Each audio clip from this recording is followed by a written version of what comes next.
2014 games, Normandy, which is hosting the games in 2014, was the only bidder for those games. No one else wanted to hold them. Conversely, for the 2018 games, there's the largest number of prospective bidders in history, ranging not just Canada, but the United States, Australia, Morocco. It's some unlikely candidates. At this point, though, we're still in the prospective area. Canada has declared, or Equine Canada has declared, that we are a prospective bidder, specifically for Bromont.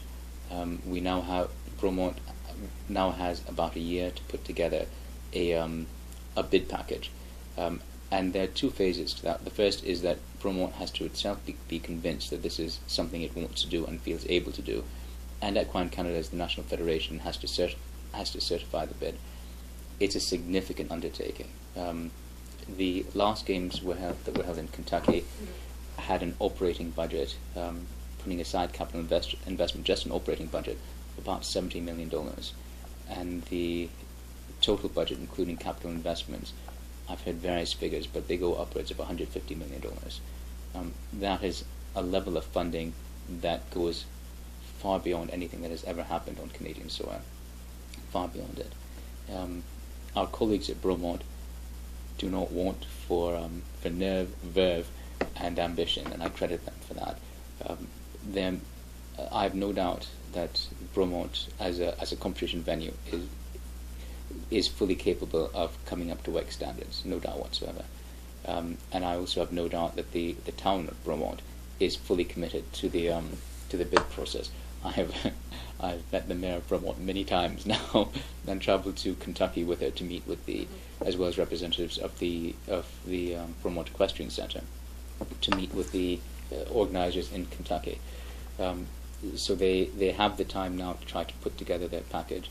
As I say, it won't be easy, but they are perhaps the only venue in Canada that has the capacity to do this.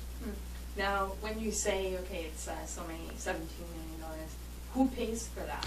Is it once you get it, they give you the money, or how if only. No, okay, it doesn't work. They are self-funding. The games have to generate their own revenues. In European games, but for example, in Normandy, the lion's share of the money has come from the public sector. That is, the government of France, both the national government and the regional and local governments, have thrown in, I believe, 2/3 of the costs, and they are relying upon only a very small amount of money to come in from ticket sales, as a way of keeping tickets modestly priced, and a tiny amount of money from private sponsorship. In Canada, I would expect that that Bromont would have to raise the money through private sponsorship. I could see the provincial government of all provincial governments in Canada, the government of Quebec is the one that tends to invest the most heavily public funds in infrastructure. So I could see some of the capital costs being paid for by the provincial government, and some of that being matched by federal funds. But by and large, games held in North America, Canada, or the United States have to cover their own freight. Okay, so they just give you the rights to. And a bill. They give you a bill. Yes, oh my God. The FEI has sanctioning fees, which are of the order of $2 million. So God. it's. Okay, so not only you have to fund it, you have to pay for the. You have to pay for the privilege. Wow. Okay, so it's the other way. Absolutely.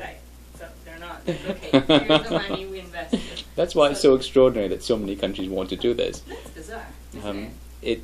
It depends. I mean, different countries want to host this for different reasons. In the United States, from a pure sporting perspective, there's no denying the World Equestrian Games are the apex of equestrian sport. I would put them above the Olympics. Mm-hmm. They are at a higher level than the Olympics. They involve a larger number of countries, and they involve a larger number of disciplines. They are our games. So from that perspective, anyone who has a passion for equestrian sport would love to see the World Equestrian Games held in his country.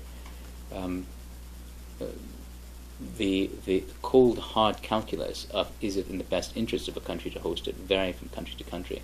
In the United States, there was an economic incentive. There was a feeling that the games could turn a significant profit and could bring significant investment into the state of Kentucky.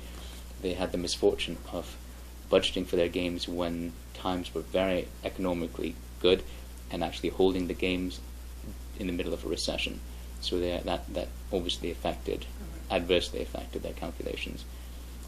For countries in the Middle East or North Africa like Morocco, the games are viewed, I believe, as a status symbol. It shows that it can be used to show that a country has arrived, that it, both in a sporting and political sense, that it is part of the community of nations in a way that others might not be. I'm not sure that is a particularly good reason to host sporting events, but it would be naive to say it would be naive to imagine that does not play, national pride does not play into every bid for every major games in every sport. And also the extent to which equestrianism is part of the national culture affects the extent to which private funders are willing to put up funds and whether public funders believe it's in the public interest. Canada is a great equestrian nation. I think that the size of equestrian sport is vastly underestimated by people who are not involved in the sport. And the contribution to our economy is vastly underestimated by people who are not involved in the sport. In Ontario, horses are responsible for more of Ontario's prosperity than cattle, for example. But I doubt very many people outside of the horse industry know that. Right, right.